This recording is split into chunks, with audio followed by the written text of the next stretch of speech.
And by the way, if the cancel culture kicks in and Anchor decides to kick us off, they can just kick me off because I'm the one who said it. So You're going to come home one day and you're not going to know the child that you had out of your womb. It's going to be like night and day. And they're going to start saying words that you've never heard them say before. And then they're going to start pointing the finger at you. Why did you do this? Why didn't you tell me this? They told me the truth at school and you lied to me, you know?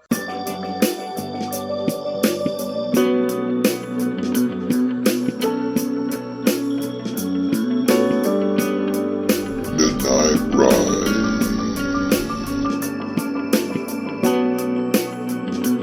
episode 13. Take your damn mask off. Good evening, nation.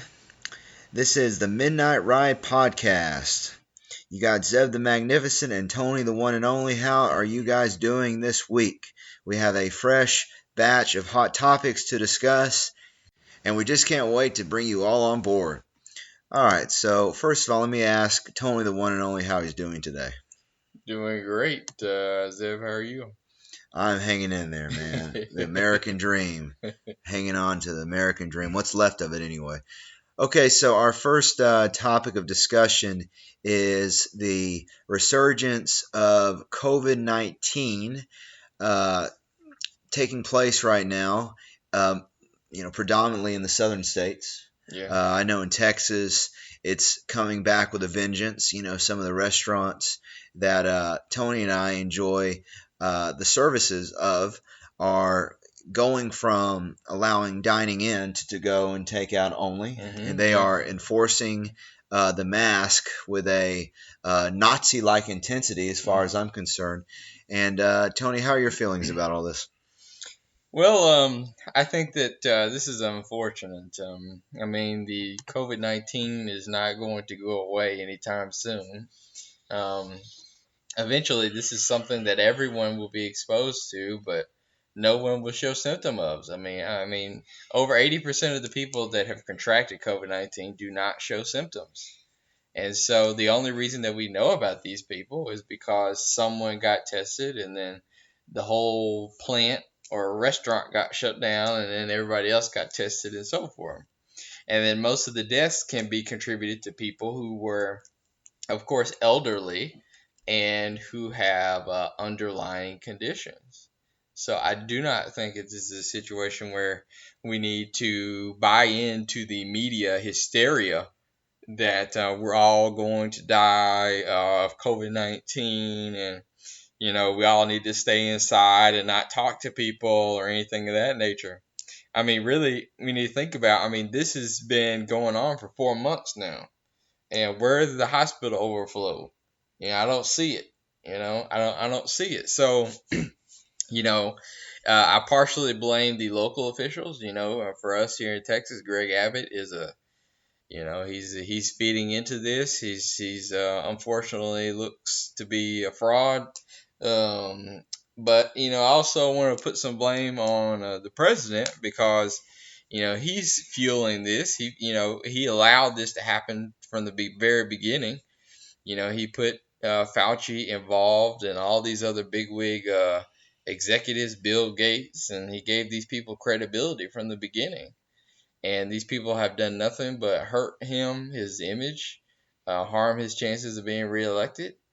And I think that the president, if he was smart, he needs to come out and be strong on this issue and tell people to turn off their news stations and get back to work. Yeah, and I kind of have mixed emotions about this because you look at the Constitution and it talks about people are entitled to life, liberty, and the pursuit of happiness. And the Declaration of Independence gets into those themes as well. And I think that those supposedly fundamental American ideals are being trampled upon by these restrictions. It's like if people aren't even allowed to leave the house without wearing a mask, even though I, for one, think it's not necessarily a bad idea to do it just to be safe, but to have it mandated, to me, that sounds very similar to what you would see in a military state, like North Korea or something like that. I had a situation where I was getting some to-go home cooking, isn't that ironic, to-go home cooking, It's not really home cooking if it's to go. But anyway, I was picking up some food, and I saw the sign about wearing the mask, and so I attempted to cover my face up with my shirt. And keep in mind, I'd done this before, and nothing had happened. I was even kind of given a thumbs up for doing it, doing the best I could do with what I had. But at this particular establishment, I got yelled at, and this girl, kind of you can just kind of look at her and tell she's got a cob up a certain part of her body. I'll leave it at that. She sits there, or stands there rather, and says, just for future reference, according to CDC law, you have to wear a mask when entering into this establishment. And my problem with all this, Tony, is the way I was brought up watching Schoolhouse Rock. For something to be a law, it has to go through the proper channels of Congress. Mhm. These are nothing but guidelines. Mhm. And as they say, rules are made to be broken. I think guidelines are made to be broken as well. Mhm. Yeah, definitely. Well, I would say that these businesses who are going along with this, we need to not give them support. We need to boycott. The Black Lives Matter. They want to boycott everything. I think that people who are falling into hysteria, and we need to stop giving them our business. I mean, if we're gonna go into their establishments and they're gonna berate us because we didn't have a mask, then why give them our hard-earned money? Yeah, and it concerns me.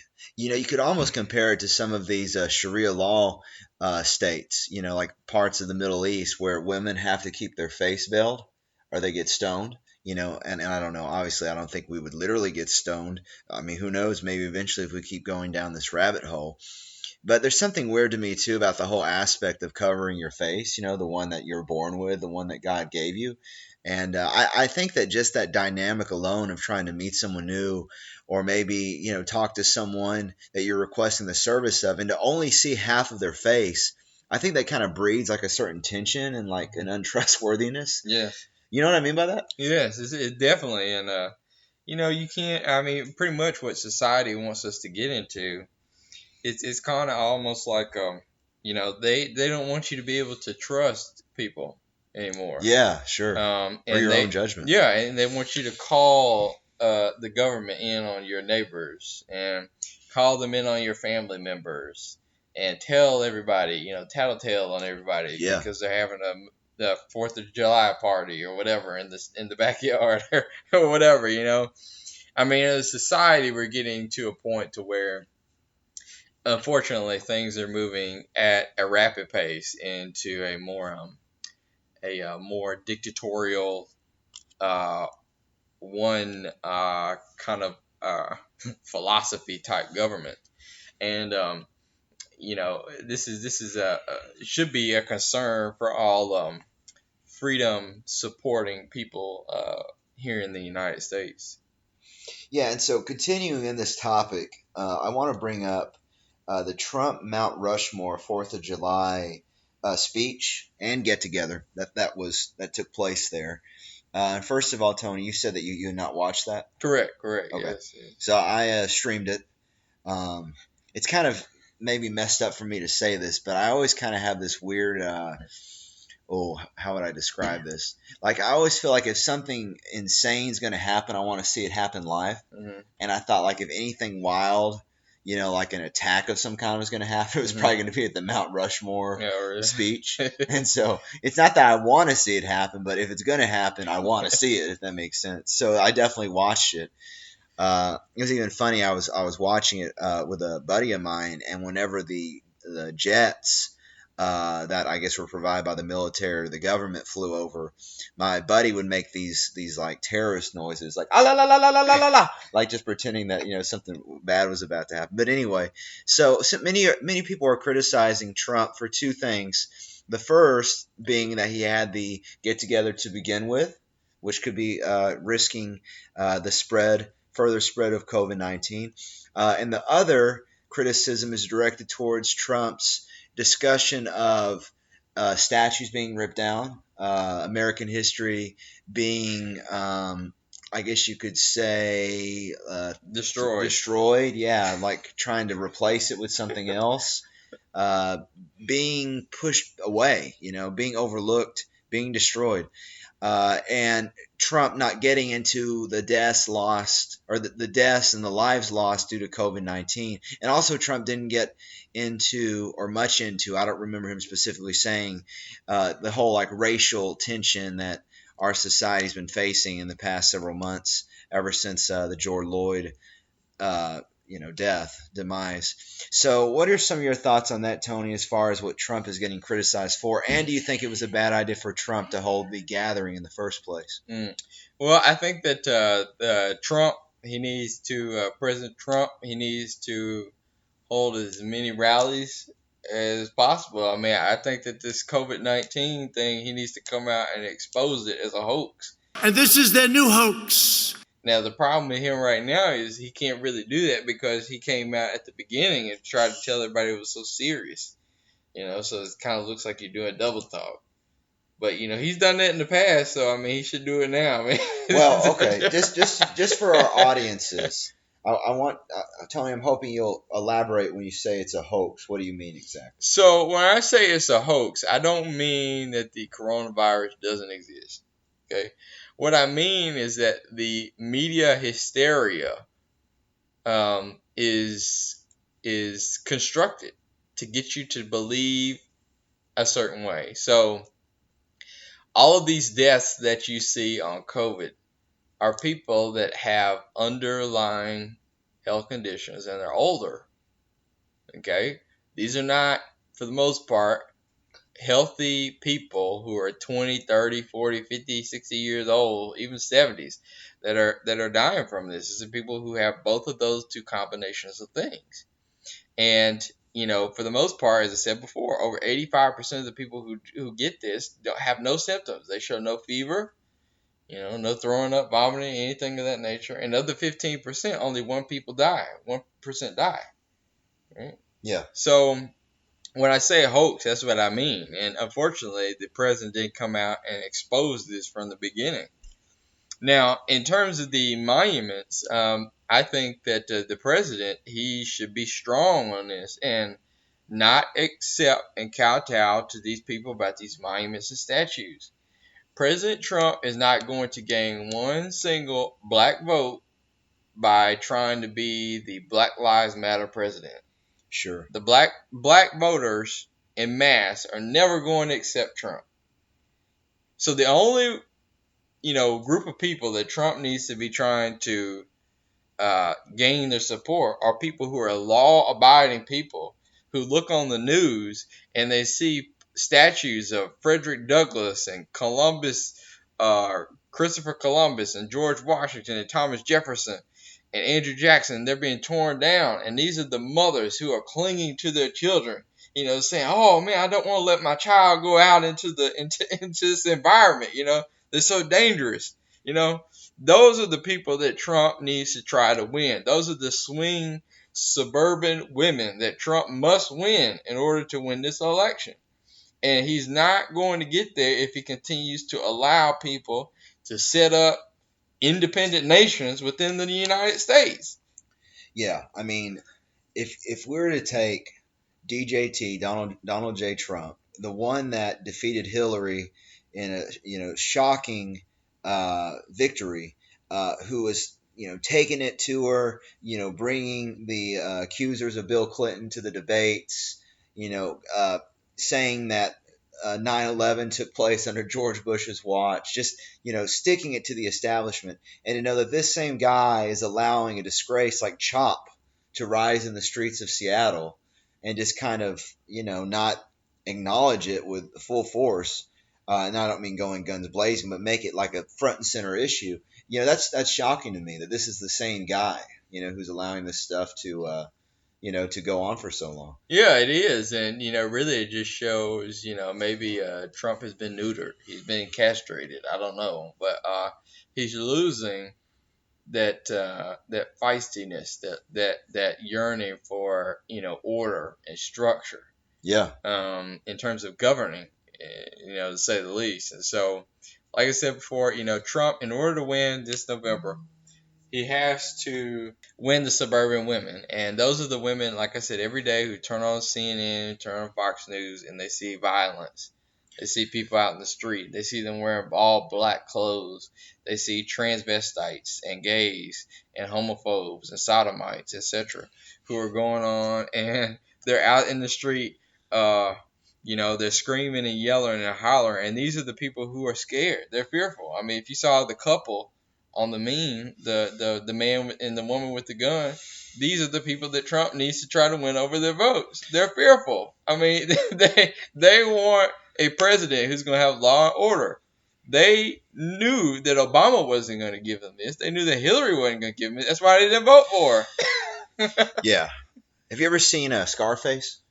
Scarface. Yes, I have. Yeah, yes. yeah. That's what that guy reminds me of in the bright pink shirt, like Mhm. something out of Miami, just Mhm. getting ready to like stand on the porch and say hello to my little friend. And, like, Say hello to my little friend. but I saw people on Facebook saying that guy's a tool. And to me, Tony, that guy's an American. I mean, he's got, that high-powered assault rifle. I don't even know how he purchased that sucker, Mhm. but he's like, come and take it. Come dare and tread on me, sucker. He's got a wife who's like 5 inches taller than he is, but he makes up for it with the length of his gun. Anyway, so speaking of guns, I want to mention the Black Militia. Was it the Black Panthers? We're not sure if it's the Black Panthers. They didn't identify themselves, but Yeah. they did say that they were a black militia. They had machine guns. I guess they could really use those. I guess those were actual. Well, they're assault rifles, and so there is some conspiracy that they may have been toy assault rifles for some of okay. them. But yes, Yeah, some of them I'm were a originally pacifist. real. I don't know about all that gun stuff. I think we should have it like Britain, where if there's someone that's got high-powered weaponry and they're robbing a bank, the cops should just use batons to try and bring them down. No, that's just a joke. But okay, let's talk about that Black Militia. So they went on a rant. We ain't no Black Lives Matter. We ain't none of that bullshit. Go ahead, scoot on. We're Black Militia. It's your worst nightmare. Go ahead. We're Black Militia, bro. Leave me alone. Let me talk to the Edomite for a minute. What are you? I just told you what I was. What are you? What are you is the question. Everywhere you go, you invade, steal, rape, rob, and kill us. Oh, really? Then you steal people's culture. Then you have the nerve to have an attitude about it. Where's our reparations? Thank you. Of course. I like the song. What did I do to you? It's not what you did. What's the answer?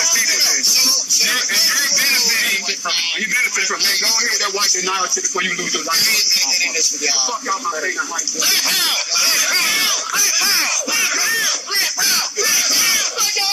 Tony can add to this if he wants, but one of the spokespersons for the Black Militia was saying that they want things like reparations, meaning that the descendants of slaves get paid back money, who knows how much. They want to be acknowledged as, was it like prisoners of war or something? Political prisoners, and they want Texas, where we happen to reside. And, once they got down here and saw how much the weather sucked, they'd probably change their mind. But anyway, when I saw that, Tony, and I'll let you have your opinion here in a second, and I saw that individual, the white man who drove by, and if I saw someone pointing a gun at me, Mhm. I'd probably be much more likely to just kind of play along. Mhm. I wouldn't try to be some kind of martyr. But this guy, he was just kind of laughing him off, like, "What did I do to you? Like, what are you going to do? What are you going to do about it?" And I think that this is a lesson. We're always about lessons here in the Midnight Ride. If you have a point to make, even if you have a bazooka, for God's sake, you're less likely to convince someone, acting like, like a rabid animal or something like that, just like, with your fangs sticking out and like you're out for blood. You're less likely to achieve any kind of reform or any kind of agreement, let alone conversation, than if you're more peaceable about it and you actually take both sides of the argument and allow the other person in the discussion to share their point of view. Because whenever the white guy asked the question, and I'll play a little clip for you guys so you can hear and know what we're talking about. He asked, he's like, "What did I do to you?" And then the black gentleman with a machine gun, and that sounds funny, the black gentleman with a machine gun says, "It's not what you did, it's what your ancestors did. You should be ashamed." And it's just like, this idea of white guilt, having to live in the sins of your ancestors that you didn't even know. And for all we know, that guy's ancestors might not even own slaves. Not all white people own slaves, during pre-segregation times. So anyway, what are your thoughts, Tony? Well, I applaud this man in this car In the for car, standing yeah. up. Yes, for standing up because as I've stated in previous episodes, you know, people have to start standing up for the truth.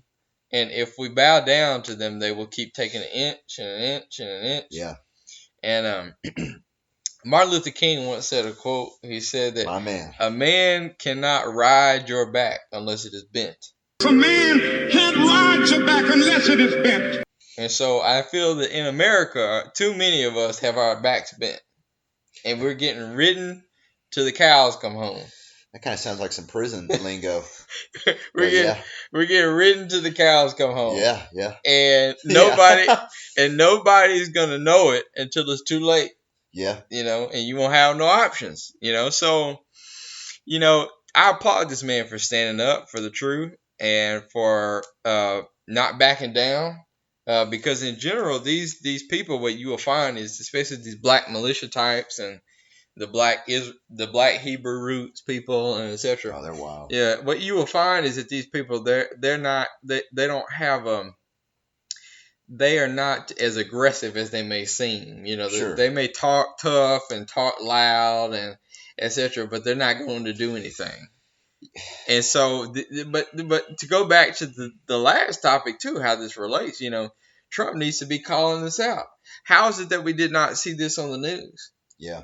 Why did we not see this on CNN? Why did we not see this on Fox News? Why did I have to go to a video clip on a conservative YouTube channel to find out this information? Karen, the suburban, the woman, the stereotypical Karen, she's viewing it. She hadn't seen this, right? Karen doesn't look at this kind of stuff. But Karen will vote for Trump if she sees this information, because she sees that these are radical people. These are Democrats, right? Liberals. And this man in his van, I don't know if he was a conservative or not, but if he was a swing voter, he is now voting for Trump. Yeah, that alone. Yeah. In this election.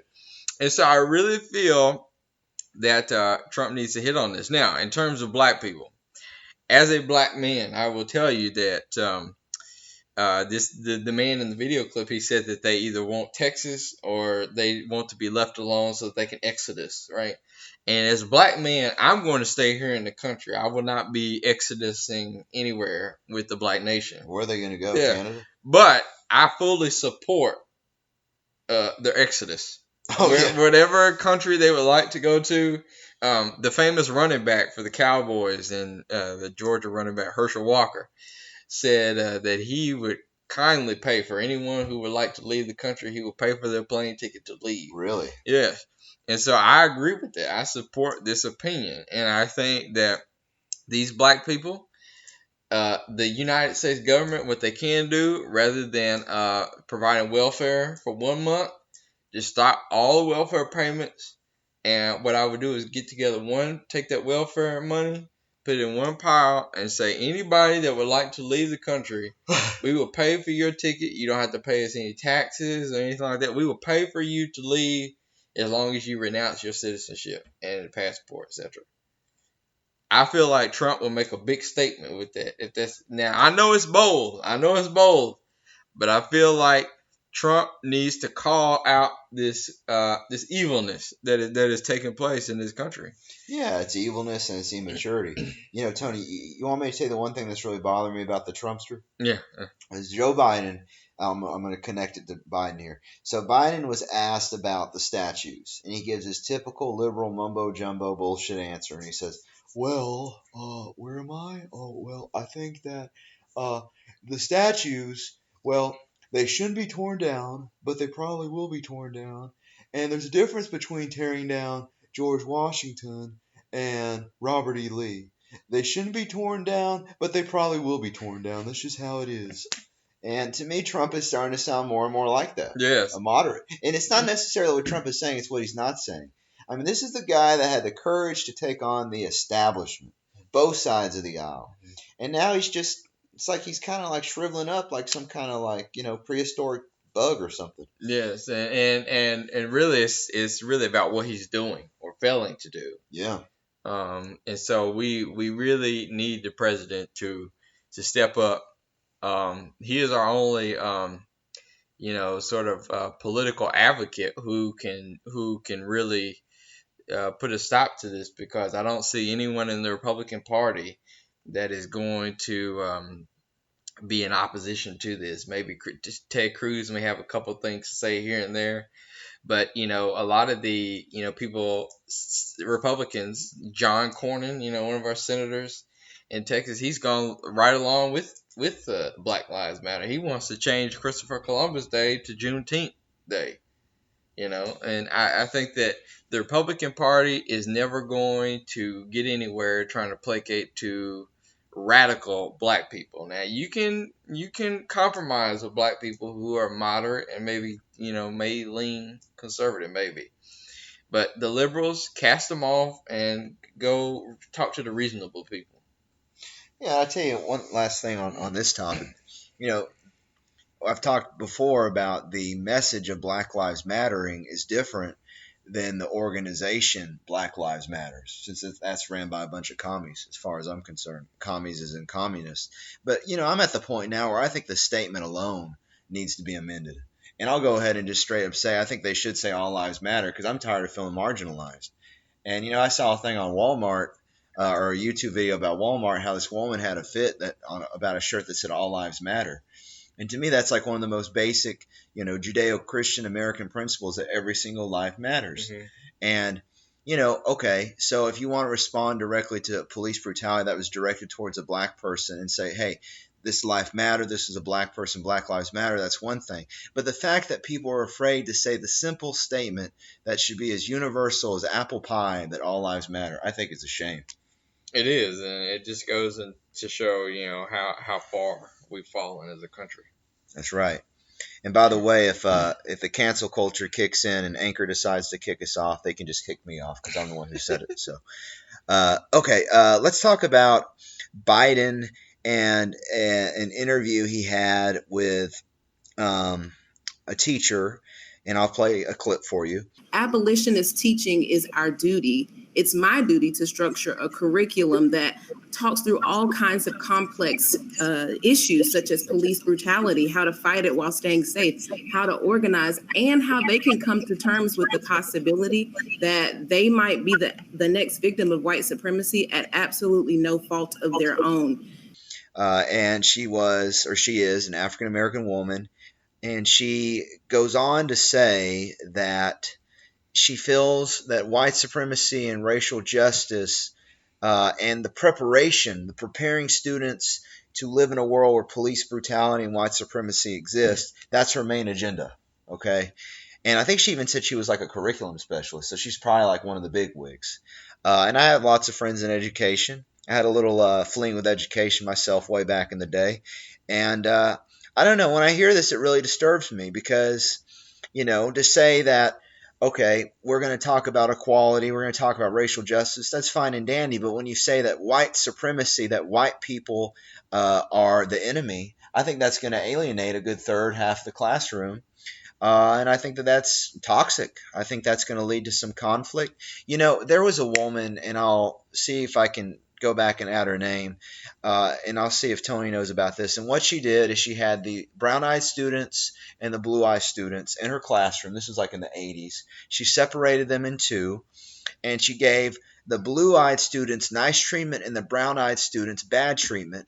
And at the end of that little activity, she said, this is what racial segregation looks like. This is what it feels like. And she made some kids cry that day. She really upset some kids. And she went on to talk about how, white privilege is a thing, how white people need to be apologetic. Okay.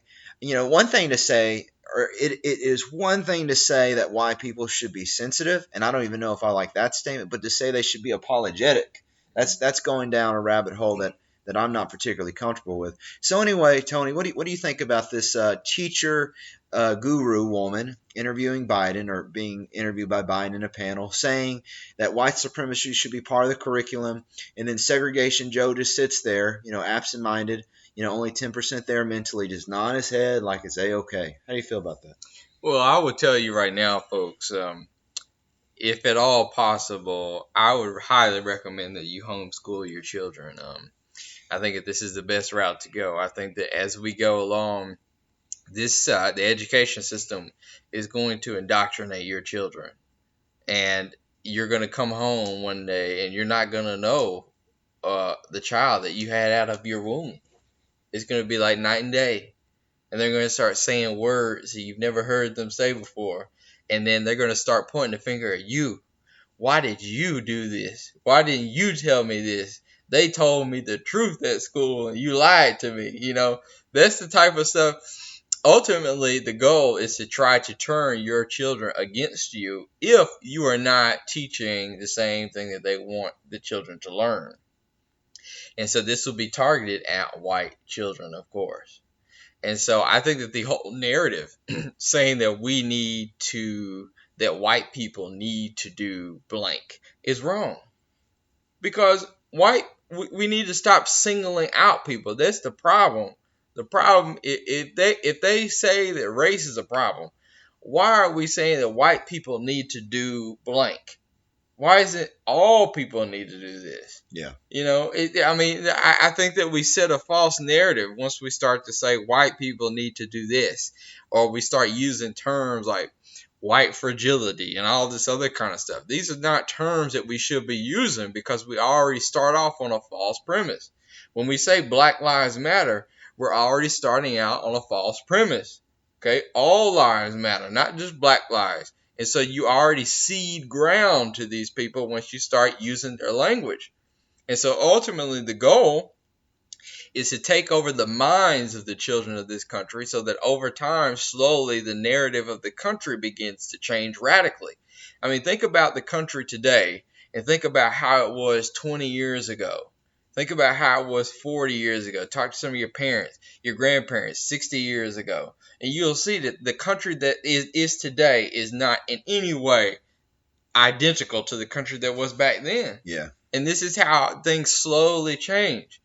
And so you cannot cede ground to these people. Once you start speaking their language and you give up the words, you start, saying things like, white guilt or white fragility and all this other kind of stuff, right? Once you start using their terminology, you've already lost the battle. Because what they're going to do is they control the dictionaries. They control the academic institutions. They publish the textbooks. They write the tests. I mean, imagine a state test on white supremacy or black or whatever, racial justice or social justice, right? Imagine this, right? And I know that you think at the time period you're hearing this, you think that this is crazy.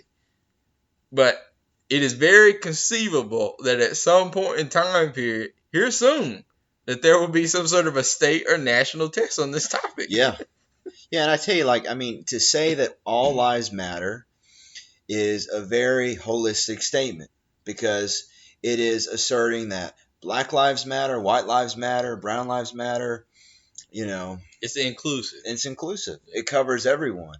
And what some of these extreme liberal elites, SJW agenda pushers, the sinister puppeteers that are trying to, cause society to fall apart, they will tell you that saying all lives matter does not include Black Lives Matter. And that doesn't even, make sense from like a linguistic point of view. But I don't know. I'm just fed up with it. I'm fed up with it. When the government, like my friend Tony suggested, offers those passport expedited, documents, I think I'm going to hop on the train with them. So, okay. I want to bring up schools, whether schools should be reopened or not. And one thing in particular that really brings my piss to a boil is when they say that teachers should essentially be babysitters for the students, that they provide this service of I guess watching over their kids. Mm-hmm. And that really bothers me because I think teachers should provide the service of educating and exposing kids to ideas, even if it makes them uncomfortable. Mm-hmm. But this idea of them, supposedly being babysitters and trying to make them feel, I guess more secure, but in kind of like an artificial way, not preparing kids for the challenges of reality, but lying to them and making kids feel like society owes them something. Mm-hmm. I think that's all hand in glove. But what are your thoughts on both kids being sent back to school once August comes around, and this idea that teachers are supposed to play the role of babysitter instead of educator. So I believe that the role of a teacher is, to put simply, to teach. And I know that may sound simplistic to many of you, but the teacher's job is to teach, or in other words, to educate. And I don't even think that a teacher's job is to expose to ideas, because, depending upon the teacher, that idea may be the very idea that we're denouncing on this podcast. Yeah. So what I do think is that teachers should teach the content that school decides is the curriculum, and I think that parents should have control over that curriculum. And if a parent does not like the curriculum that's being taught at school, they should be able to move their child to another school.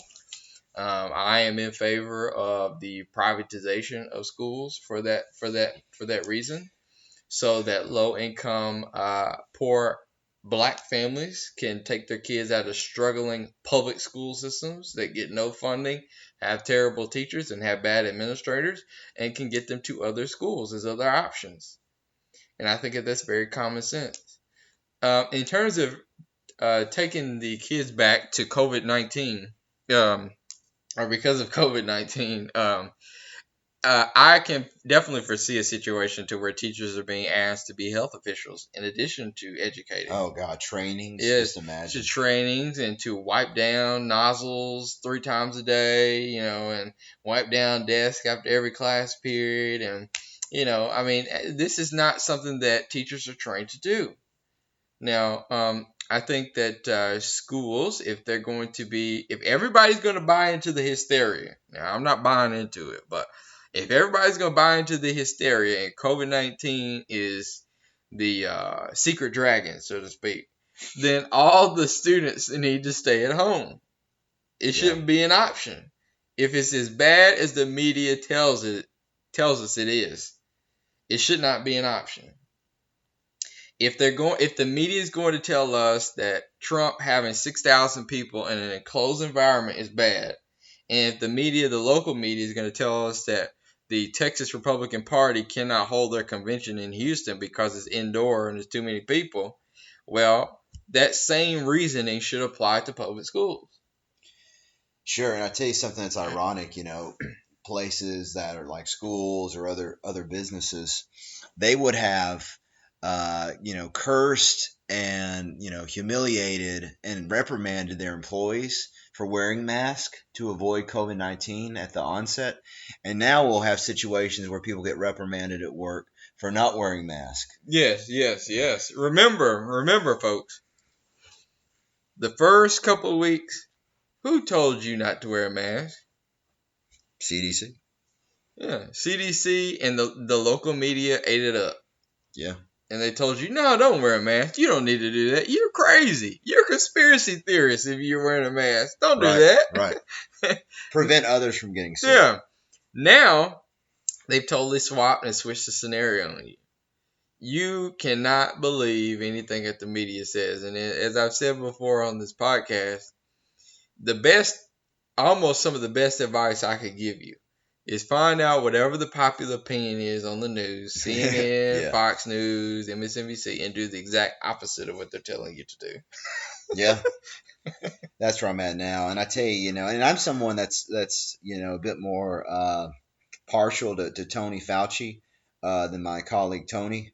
I do think he's an honest guy who's doing the best he can and really recommends things from a good place. But it's interesting to see his frustration as all these people are continuing to, not trying to contradict what we've been saying about people shouldn't have to wear a mask if they have to. But when you have all these people that are rioting like idiots and like obviously spreading the virus, and the media is not even criticizing them. And I said rioting. I'm not talking about protesting. I'm talking about rioting, like, causing violence in the streets, ripping down statues. I mean, did you notice, Tony, that for the longest time, maybe 2 or 3 weeks, there was nothing about COVID-19. It was all rioting, okay? Mm-hmm. And people on both sides of the aisle, either placating or even like promoting, the so-called, what do they say it was in Seattle, the summer of love. Mm-hmm. To me, it's a summer of hate.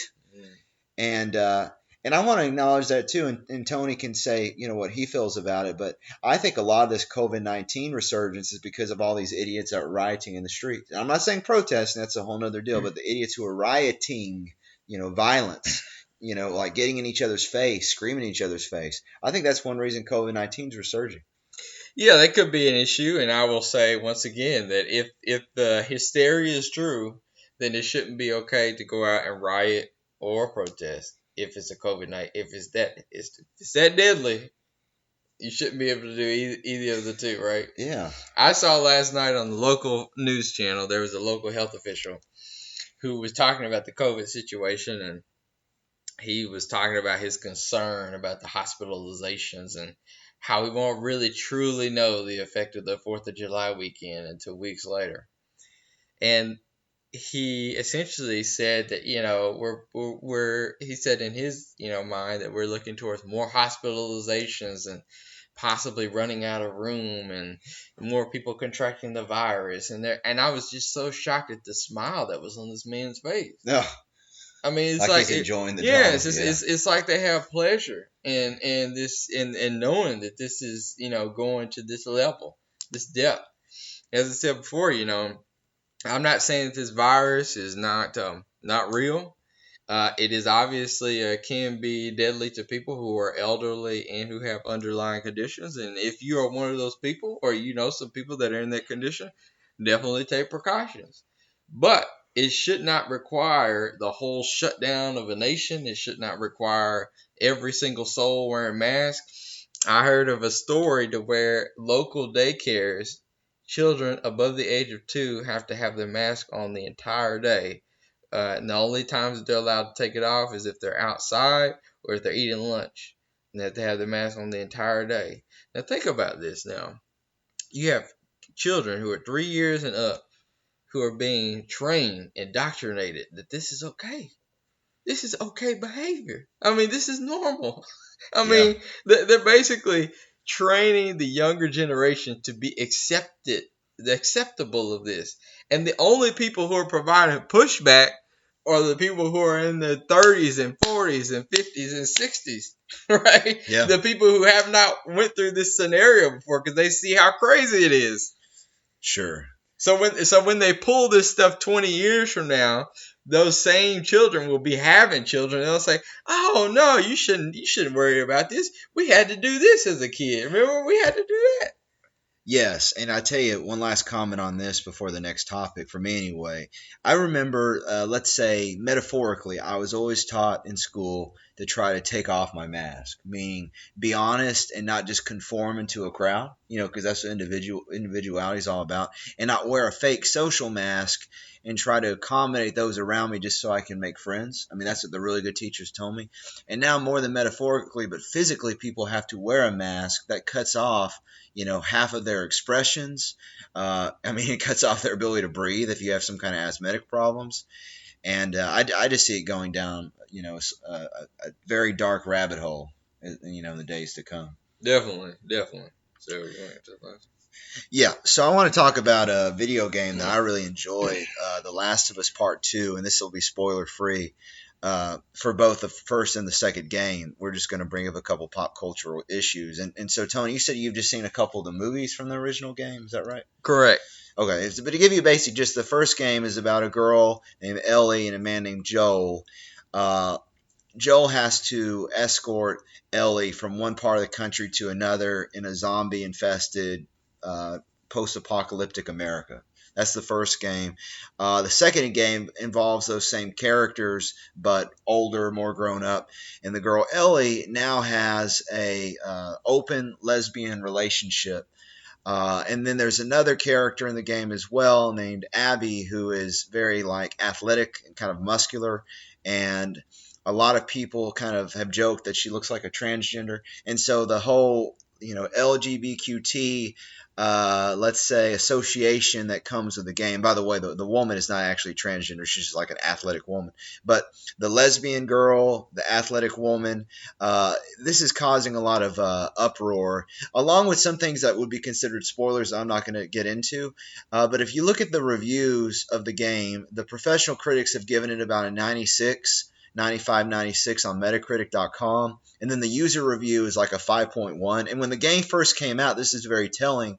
The average user score was like a 4.1, 4.2, and this is before people even had time to finish playing the game, let alone buy the game. And so I think people are giving like a social statement, like a social ultimatum, if you will, giving this game negative reviews, and in some cases because of the LGBTQT association people are having with the game. So I'm just kind of interested in Tony's opinion on this. What do you think this says about the state of our nation?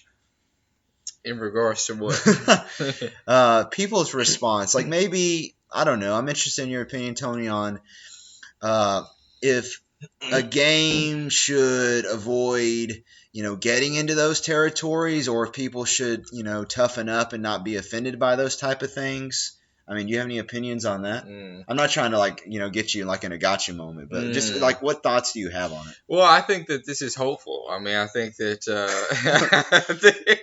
I think that the outrage of this particular topic, I don't know necessarily about the game, but the outrage over this topic being included in the game, I think is hopeful, because it shows that men in this age demographic who play this game are starting to wake up and see the truth and start to say, this is enough. We're tired of watching homosexuals in Star Wars. We're tired of seeing homosexuals in Avengers. We're tired of seeing this being shoved down our throats in every single movie that we watch, every single game that we play, every single music video that we watch, every YouTube video. I saw on YouTube last week, I could not go past the home page without them showing an LGBTQA featured section on the home page. Right? Like it's being shoved down our throats. These are the same demographics who no are going pun intended. Yeah, this is the same demographic that's going to school, and they're hearing about the gay pride week and the flags and this, and how you can't say anything about gay people. I think that this response to this being included in the game is hopeful. Now, I don't know necessarily anything about the response to the game, etc., but I think that the outcry as a response to this, and the outcry as a result of gay being openly celebrated in these major films and titles, etc. I think that this is, hopeful. Yeah, so I have kind of a nuanced opinion to this, and I definitely hear what Tony's saying. I'm glad people at the end of the day are stating how they feel. Like, that's really important to me. I'm a firm believer in balance, and what I like about The Last of Us 2 is it feels like a balanced thing. I mean, it does have progressive ideas. There is like several hours of the game, if you add it up, devoted to one of the protagonist lesbian relationships.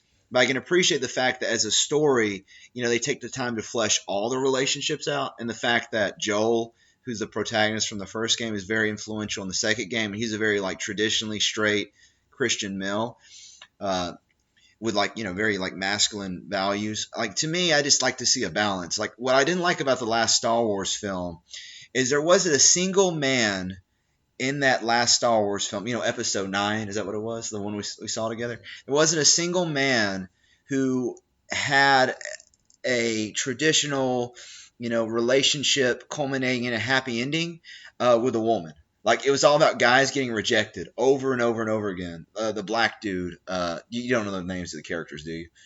But how the black dude was always going after the white woman, mm-hmm. and he never had the cojones to actually tell her he liked her, mm-hmm. and it's just left there. And then there's the other guy who's kind of like the Han Solo ripoff, and he's going after that girl in the mask. I don't know. Do you remember that kind of? Mm-hmm. Or no? Yeah. And he can never get any kind of response. And then you have Kylo, who gets a kiss at the end, but then he dies. Before there can be any other kind of exploration of the relationship with the main white girl. Ripley, I think, was her name.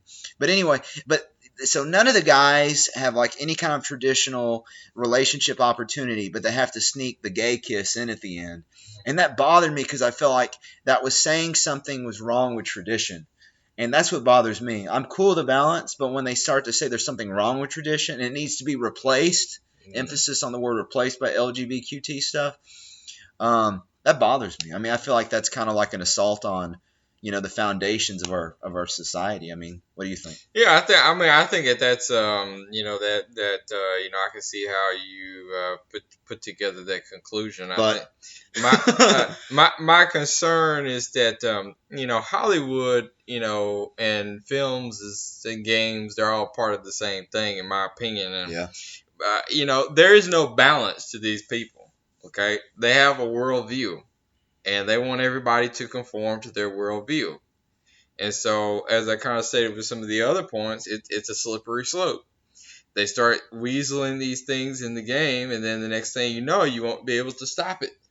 It won't be a balance. It'll be all the way the other, perspective. yeah. And then it'll be too late. The whole franchise, the whole series will be ruined.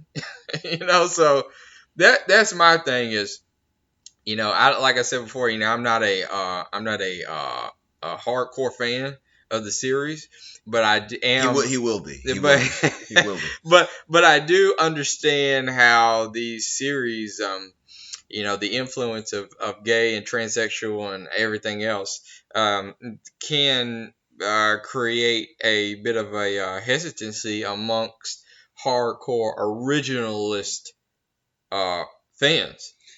Yeah, I'm going to add one last point to this, and we'll call it a night. And I tell you, and I'm sure Tony has an opinion on this too. What another thing that brings my piss to a boil is I hate the fact that you can have a school club that promotes LGBTQT and be welcomed with open arms, which I have no issue with that, by the way, personally. But then if you have a Christian club, then it's shot down, it's attacked. And again, I'm all about balance. I just think that that's awful that our society has gotten to the point where people are so, I guess, closed-minded. It's like they believe in diversity and everything but ideas, that they're okay having an LGBTQT club, but they just will not tolerate a Christian club or, even something like a Jewish club or something like that.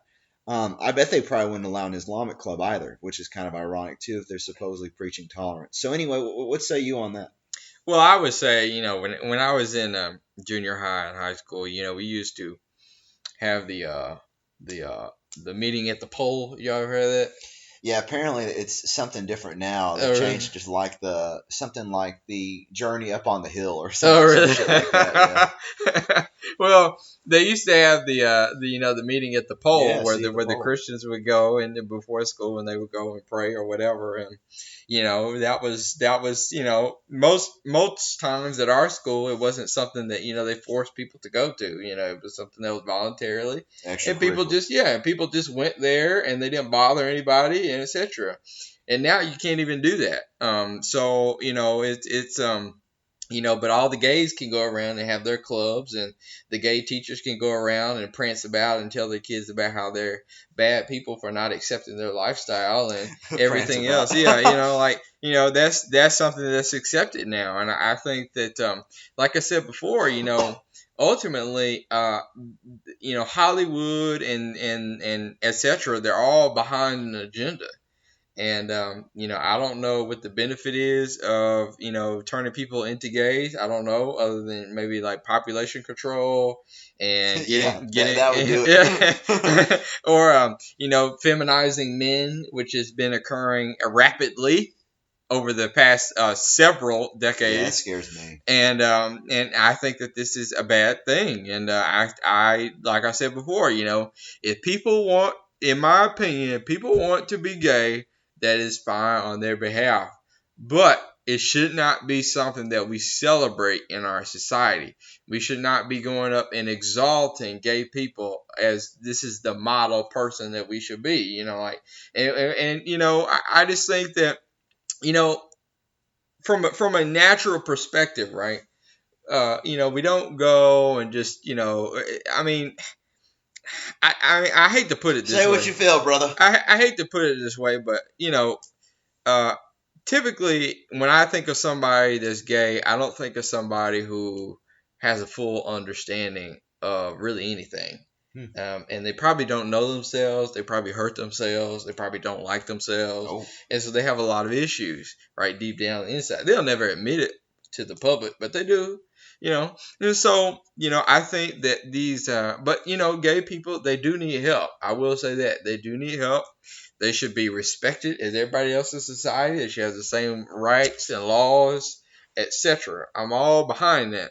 What I am not behind is this celebration of this unnatural affection between the same genders. I have a quick comment on that. I mean, to me, it's just like, to me, someone's sexuality is not the most important part of their personality. It's like, why celebrate someone who has red hair versus someone who has blonde hair? Why celebrate someone who's gay over someone who's straight? I mean, it's just a characteristic.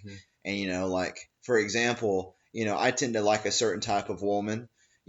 Tony tends to like a certain type of woman, and should I be celebrated because I like my type versus, who Tony likes, kind of thing. I mean, at the end of the day, we're just, people looking for love anyway, right?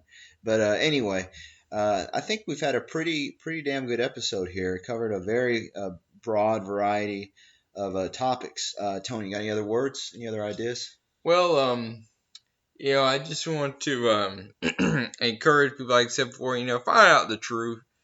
Figure out what the truth is, and always ask the questions, the key questions that need to be asked. Don't go along with the mob, with the mass hysteria, because as we know, as we learn from a young age, that most times all the sheep, if they're all going in the same direction, and they're all going to go off the same cliff. Unless there's one sheep that's in the herd that has enough sense to turn around, right? So I encourage you to be that one sheep, or matter of fact, don't even be a sheep, because sheep don't have very hard, huge brains. Be not in the herd. Like, don't go with the masses. So, make your message. I will say that, in your local area, if you have to wear a mask, I encourage you to put a message on your mask.